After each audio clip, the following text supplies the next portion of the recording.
मैं रॉबिन सिंह आपका 360 degree defence academy के इस प्लेटफॉर्म पर हार्दिक स्वागत करता हूं। और कुछ दिनों से मैं वीडियो नहीं डाल पाया क्योंकि बहुत जल्दी ही मेरी मैथ की एंड 3 बुक मैथमेटिक्स की एंड 2 बुक फिजिक्स की मार्केट में आने वाली हैं। और पूरा एक कंप्लीट स्टडी मटेरियल डिफेंस के लिए तुम्हें मिलेगा, एनडीए, एयरफोर्स और नेवी के लिए। उसमें मैंने एनडीए की सारी प्रीवियस ईयर्स की प्रॉब्लम्स एंड कुछ AEEE जेई मेंस के भी क्वेश्चंस डाल दिए गए हैं क्योंकि एनडीए में जेई मेंस के क्वेश्चन पूछे जाते हैं। एयरफोर्स के वो सारे क्वेश्चन जो कि स्टूडेंटों ने मैंने बताए हैं वो सारे मैंने डाल दिए हैं और आपको बिल्कुल complete study material with theory समेत सब कुछ आपको 5 बुकों में मैथ एंड फिजिक्स के लिए एक रामबाण मिल जाएगा बहुत जल्दी ही। लेकिन फिर भी मैं लगातार जब क्लास में पढ़ा रहा हूँ तो हर किसी को डाउट समझाने के लिए इतना टाइम नहीं हो पाता, तो इस कारण मैं इसके सॉल्यूशन यूट्यूब पे अपलोड कर रहा हूँ। तो इसके लिए आप भी जहाँ भी रह रहे हों, किसी भी क्षेत्र में किसी भी जगह पे रह रहे हों, आप इन वीडियो का आनंद उठाइए और अपनी परफॉर्मेंस को इंक्रीज करते हुए अब हम स्टार्ट करते हैं। पहला क्वेश्चन, यदि अविलंब बल को 2 गुना कर दिया जाए तो घर्षण गुणांक पर क्या प्रभाव पड़ेगा। देखो पहला क्वेश्चन बहुत अच्छा है। अविलंब बल को हमने पता है कि F जो होता है वो अविलंब प्रतिक्रिया बल के समानुपाती होता था और यहाँ पर F बराबर क्या होता था, घर्षण बल का मान लिखते थे। घर्षण बल जो होता है वो अविलंब प्रतिक्रिया बल, या इसको क्या बोलते हैं कुछ बुकों में R भी लिखा रहता है। F बराबर म्यू इंटू एन। म्यू क्या है यहाँ पे, कॉन्स्टेंट है। म्यू क्या है यहाँ पे, कॉन्स्टेंट है। तो कॉन्स्टेंट का मतलब क्या है, ना तो F पे निर्भर करेगा और ना एन पे निर्भर करेगा। तो म्यू बराबर क्या होता है, F अपॉन एन। तो इसका मतलब है अब वो कह रहा है कि यदि अविलंब बल को 2 गुना कर दिया जाए, नॉर्मल फोर्स को कितना गुना कर दें, 2 गुना, तो मोस्ट ऑफ स्टूडेंट क्या करेंगे, नॉर्मल को 2 गुना करेंगे तो ये कहेंगे कि सर घर्षण गुणांक आधा हो जाएगा। नहीं होगा, घर्षण गुणांक सतह की प्रकृति पर निर्भर करता है। अगर मैं इस पर और ज़्यादा फोर्स लगाऊँ तो नॉर्मल बढ़ेगा। नॉर्मल बढ़ने से घर्षण गुणांक पर कोई फर्क नहीं पड़ता, वो सतह की प्रकृति पर निर्भर करता है क्योंकि यहाँ पर mu here is constant, is does not depend force F and normal reaction and. ध्यान रखना म्यू कांस्टेंट है, बल पे और अविलंब प्रतिक्रिया बल पर निर्भर नहीं करेगा। इसी तरह बहुत जगह क्वेश्चन आते हैं, जैसे R बराबर कितना होता है, प्रतिरोध लंबाई के तो समानुपाती होता है और क्षेत्रफल के व्युत्क्रमानुपाती होता है। जब कांस्टेंट आता है तो R बराबर कितना आता है, रो एल अपॉन ए। रो क्या होती है, हमारी प्रतिरोधकता, रेसिस्टिविटी। यह निर्भर नहीं करती किस पे, लंबाई पे, क्षेत्रफल पर और आर पर। ये रो जो है वो सबके लिए क्या रहेगा, रो जो है वो प्रत्येक एटम के लिए समान रहेगा, प्रत्येक मेटल के लिए भी समान रहेगी। इसी तरह ध्यान रखना जहाँ जहाँ कांस्टेंट बनेंगे वहाँ वहाँ प्रत्येक चीज़ कैसी रहेगी, मेरी नियत रहेगी। अगला क्वेश्चन देखते हैं, क्वेश्चन नंबर फर्स्ट। मुझे उम्मीद है आपको क्लियर होगा। बहुत अच्छा क्वेश्चन है, कंसेप्ट का ध्यान रखना। इस टाइप पे क्वेश्चन आ जाते हैं। और इससे संबंधित मैं एक कंसेप्ट और बता देता हूँ। म्यू बराबर जो होता है वो कितना होता है, F अपॉन एन।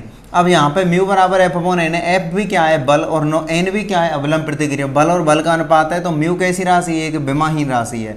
म्यू कैसी राशि, विमाहीन। म्यू का कोई भी मात्रक नहीं होता। ये क्वेश्चन पूछा गया था नेवी 2019 में, म्यू की विमा बताओ। तो म्यू की कोई भी विमा नहीं होती क्योंकि ये बल और बल दोनों का अनुपात है, सेम डायमेंशन का अनुपात है। 2019 में पूछा गया था कि घर्षण गुणांक की बल बताइए। ये सारे क्वेश्चन मैंने अपनी बुक में जो मार्केट में आने वाली हैं सभी को बेहद तरीके से एक्सप्लेन कर दिया है।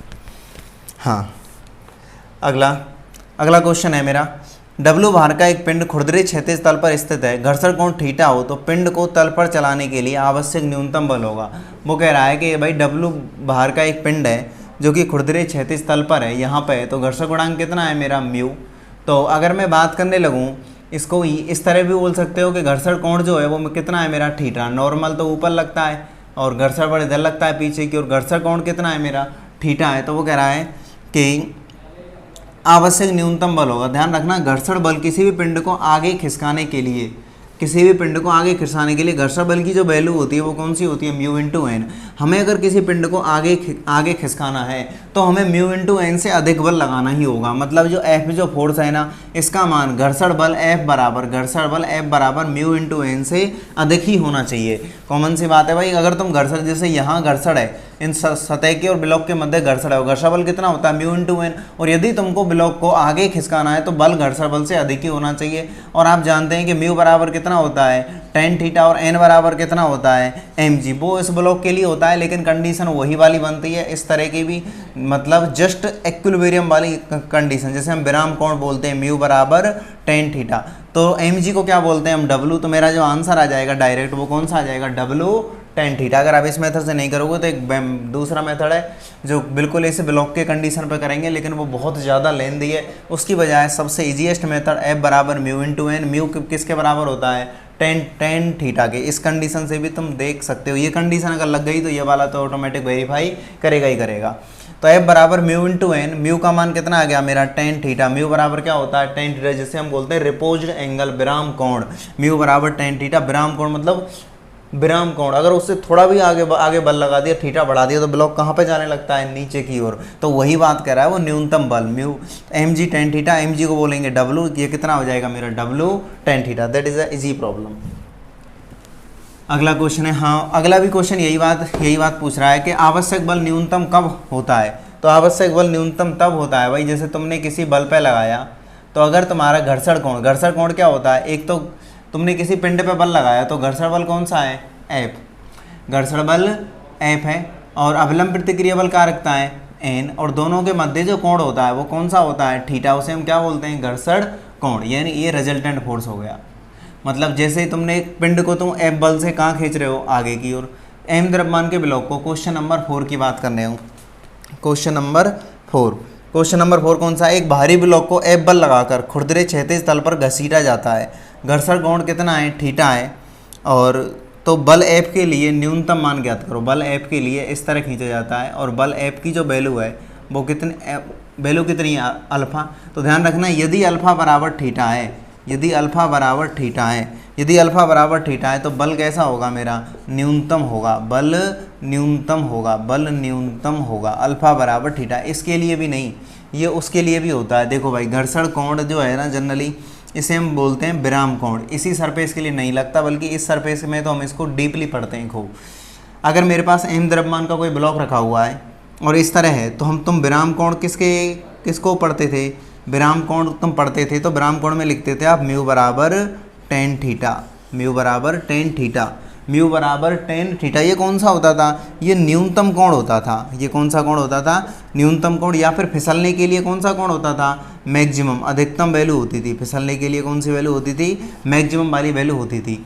तो जैसे ये ब्लॉक कहाँ आने लगेगा, नीचे की ओर, थीटा बराबर 1 डिग्री भी तुमने बढ़ाया, तो मेरा मेन जो पर्पज़ है, तो उस समय हमें न्यूनतम बल जो निकलता है, तो म्यू बराबर टेन थीटा, और थीटा किसके बराबर होना चाहिए, अल्फा के बराबर होना चाहिए। देखो इनके अगर आप डिटेल वाइज सॉल्यूशन देखने लगें तो क्लास लेक्चर्स लेने की आवश्यकता पड़ती है, और नहीं तो आप वैसे समझ जाएंगे। ध्यान रखना न्यूनतम बल के लिए दोनों ही क्वेश्चन कॉम्प्लेक्स हैं, जिसमें थोड़ी सी थ्योरी है। लेकिन अगर ये क्वेश्चन नहीं समझ में आए तो एक बार इनके ब्लॉकों के फ्री बॉडी डायग्राम आपको अच्छे ढंग से बनाने पड़ेंगे। फिर भी मेरी तरफ से जितनी कोशिश है वो मैं आपको कराए दे रहा हूँ। चलो, तो म्यू बराबर टेन थीटा यानी अल्फा बराबर थीटा पर ध्यान रखना, ये एक इम्पोर्टेंट रिजल्ट है। अल्फा बराबर थीटा पर घर्षण कोण और क्षैतिज के साथ बनाए गए कोण दोनों बराबर होंगे तो बल कैसा होगा, न्यूनतम होगा। इसे डेरिवेशन से कंप्लीट करोगे तो बल न्यूनतम के लिए फंडा निकालते हैं, फिर डिफरेंशिएशन करते हैं, तो वो सिस्टम बहुत लेंदी पड़ता है। क्वेश्चन नंबर 5 देखो, चिकनी सतह पर चलते समय फिसलने से बचने के लिए छोटे छोटे कदम ही लेने चाहिए। तो छोटे कदम लेने से होगा, पहला अधिक घर्षण बल, पहला है मेरा अधिक घर्षण बल, दूसरा है कम घर्षण बल, और तीसरा है अधिक अविलंब प्रतिक्रिया बल। भाई जितना हम छोटे कदम लेंगे सरफेस के साथ कांटेक्ट हमारा बढ़ेगा। तो ये तो कॉमन सी बात है कि अविलंब प्रतिक्रिया बल नॉर्मल कैसा होगा, अधिक होगा। नॉर्मल कैसा होगा, अधिक होगा। जितने छोटे छोटे कदम लेंगे, तुम किसी गाड़ी पे भी मुड़ रहे हो, या जितने छोटे छोटे कदम होंगे तुम्हारे, जितने छोटे छोटे कदम होंगे नॉर्मल का मान उतना ही अधिक होगा। जितने छोटे छोटे कदम, नॉर्मल क्या होता है, सरफेस के साथ कांटेक्ट, तल के साथ कांटेक्ट। तुम जितनी तीव्रता से भागोगे तुम्हारा पैर जमीन पे उतना ही कम समय के लिए टिकेगा, और जितना कम समय के लिए टिकेगा नॉर्मल उतना ही कम होगा और फिसलने के चांस रहेंगे। तो ध्यान रखना भाई, छोटे कदम किस वजह से लेते हैं, नॉर्मल को बढ़ाने के लिए। ध्यान रखना नॉर्मल क्या होता है, सरफेस के साथ कांटेक्ट, और तुम जितने छोटे छोटे कदम लोगे उतने अधिक समय तक तुम्हारा पैर जमीन के कांटेक्ट में रहेगा, और जमीन के कांटेक्ट में रहेगा तो अविलंब प्रतिक्रिया बल का मान बढ़ जाएगा। कांटेक्ट फोर्स जिसे हम क्या बोलते हैं, अविलंब प्रतिक्रिया बल, जिसे रिएक्शन फोर्स के नाम से बोलते हैं, वो निर्भर करता है किस पे, सरफेस और ब्लॉक के कांटेक्ट पे। जितना तुम्हारा कांटेक्ट अधिक रहेगा, वो तो संपर्क बल, जितना तुम्हारा कांटेक्ट अधिक रहेगा अविलंब प्रतिक्रिया बल का मान उतना अधिक होगा। इसीलिए छोटे छोटे कदम लेंगे तो फिसलने के चांसेस कम होंगे, और बड़े कदम लोगे तो कांटेक्ट जो होगा सरफेस और के मध्य घटेगा, और आपका फिसलने के चांसेस भी बढ़ जाएंगे। तो ऑप्शन कौन सा सही हो गया? सी ऑप्शन सही हो गया। अगला क्वेश्चन है क्वेश्चन नंबर 6। यदि कार तथा टायर के सड़क के बीच घर्षण गुणांक म्यू है, कार तथा टायर के सड़क के बीच घर्षण गुणांक कितना है? म्यू है। कार तथा टायर के सड़क के बीच घर्षण गुणांक, तो विरामावस्था से एस दूरी तय करने के लिए चलने वाली कार द्वारा लिया गया समय न्यूनतम समय समानुपाती होगा। तो सीधी बात है, देखो भाई टायर और घर्षण के मध्य गुणांक ये है। तो अब देखना हम क्या, जनरली अगर कोई कड़ सरफेस पे चलता है, तो एक चीज़ हमेशा ध्यान रखना है, उसके लिए त्वरण का फॉर्मूला हम कैसे निकालते हैं ये जब जानते हो कि F बराबर क्या होता है? Mu into N. ये घर्षण बल की वैल्यू सबको पता ही है। F बराबर क्या होता है? M A mu into N. N का मान कितना होता है भाई? F बराबर M A into mu into N, N बराबर एम जी। तो एम से एम कैंसिल, तो यहाँ से ए बराबर कितना आ गया? Mu G. ये हमको हमेशा ध्यान रखना है। कोई भी कण अगर सीधे सरफेस पर चल रहा है तो उसका जो त्वरण होता है, उसका त्वरण कितना होता है? ए बराबर म्यू जी। त्वरण कितना होता है? ए बराबर म्यू जी। अब ये क्वेश्चन अगर तुमको ये फंडा डायरेक्ट याद है तो बहुत अच्छी बात है, नहीं है तो अंश से हमेशा ध्यान रखना है। जब कोई म्यू घर्षण गुणांक वाले सरफेस पर अगर कोई चीज़ चले तो उसका त्वरण जो रहेगा वो कितना रहेगा? ए बराबर म्यू जी। अगला अब देखते हैं क्वेश्चन कैसे होगा ये। वो कह रहा है कि एस दूरी तय करने पर कार द्वारा लिया गया न्यूनतम समय समानुपाती होगा। विराम अवस्था से चल रही है तो एस बराबर हमें पता है U T plus half A T का होल स्क्वायर। क्या होता है? U T plus half A T का होल स्क्वायर। कण का प्रारंभिक वेग कितना है? 0। गाड़ी ने विराम अवस्था से चलना प्रारंभ किया है तो ये हो गया। एस दूरी दी हुई है 1/2। ए बराबर कितना हो जाएगा? Mu G. ए बराबर कितना होगा? कण का त्वरण mu G into T square. अब देखो तुम यहाँ से कैसे लिख सकते हो? टी स्क्वायर बराबर क्या लिख सकते हो? 2s upon mu G. तो यहाँ से मेरी एक बात समझ में आ गई, T square indirectly proportional to 1 upon mu. तो यहाँ से दोनों तरफ रूट लोगे तो T indirectly proportional to 1 upon mu का रूट। तो क्या आएगा? 1 अपॉन मी का रूट। ऑप्शन कौन सा आ गया? डी ऑप्शन सही हो गया। 1 अपॉन अंडर रूट म्यू। लगने वाला न्यूनतम समय समानुपाती होगा किसे? 1 अपॉन अंडर रूट म्यू के। सिर्फ एक ही चीज़ दिमाग में रखनी है, वो कौन सी? ए बराबर कितना होता है? Mu G. बाकी तुम कर लोगे एस बराबर U T plus half A T का होल स्क्वायर। ए बराबर mu G mu G mu G mu G. Data जितने ज़्यादा डाटा याद करोगे उतने ही ज़्यादा परफॉर्मेंस इंक्रीज होगी, टाइम डिक्रीज होगा। अगर मैं ऐसा ही करता, अगर मेरे को करना होता तो मैं ऐसे तुम्हें बताता नहीं F बराबर म्यू इंटू एन। पर कुछ स्टूडेंट ऐसे हैं जिन्होंने क्लास नहीं ली है, सेल्फ स्टडी कर रहे हैं, इसकी वजह से मुझे ये चीज़ें भी एक्सप्लेन करनी पड़ती हैं। F बराबर म्यू इंटू एन और ए बराबर म्यू जी। अगला देखते हैं।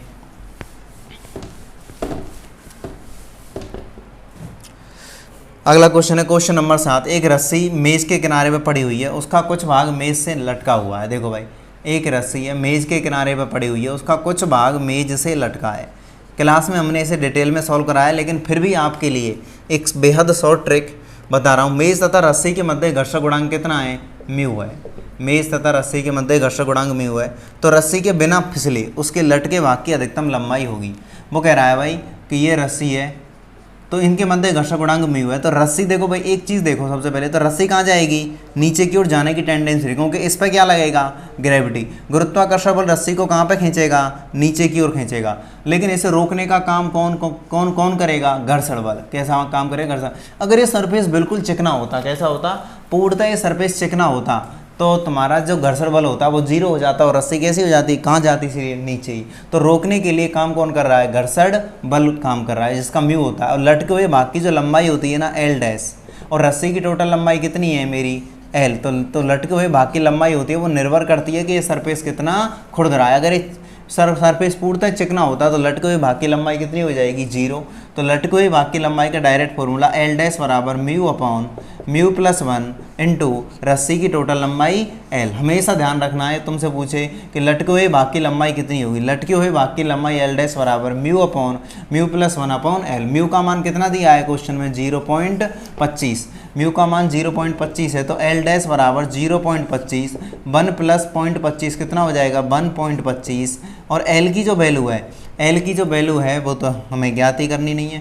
25 से पॉइंट कैंसिल, 25 से 125 तो कितना आ जाएगा? L/5, मतलब एल का 5वां हिस्सा। तो वो कह रहा है कितना प्रतिशत भाग लटका हुआ है, तो इसका मतलब कितना प्रतिशत भाग लटका हुआ है? 20% भाग लटका हुआ है।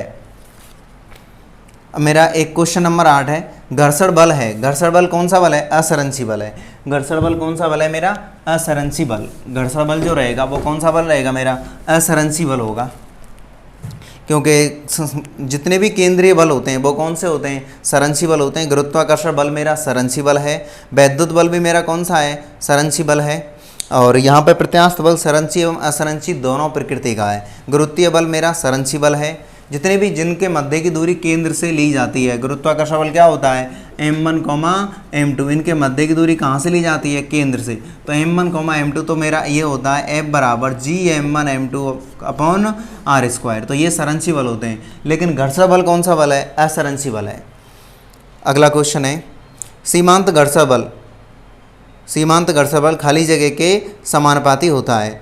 अगर मैं बात करने लगूँ सीमांत घर्षण बल किसके समानुपाती होता है, मतलब ऑप्शन के हिसाब से क्या पूछ रहा है वो?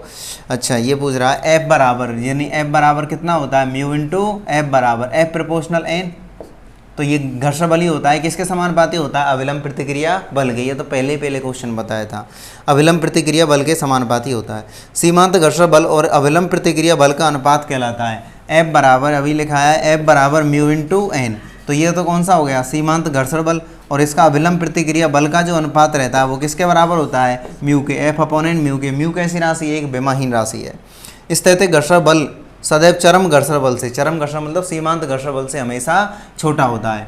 मतलब स्थैतिक घर्षण बल का जो अधिकतम मान होता है उसे हम कौन सा घर्षण बल बोलते हैं? सीमांत घर्षण बल बोलते हैं। तो उससे तो हमेशा छोटा रहेगा। तो आपके इस वीडियो के 11 क्वेश्चनों का पार्ट 1 कंप्लीट हुआ, और पार्ट 2 हम कल इसका पार्ट 2 भी डाल देंगे। और जितने भी स्टूडेंटों को इस वीडियो का पार्ट 2 चाहिए तो आप कमेंट सेक्शन में बताएं। यदि आपको ज़रूरत होगी तो मैं पार्ट 2 ज़रूर डालूँगा।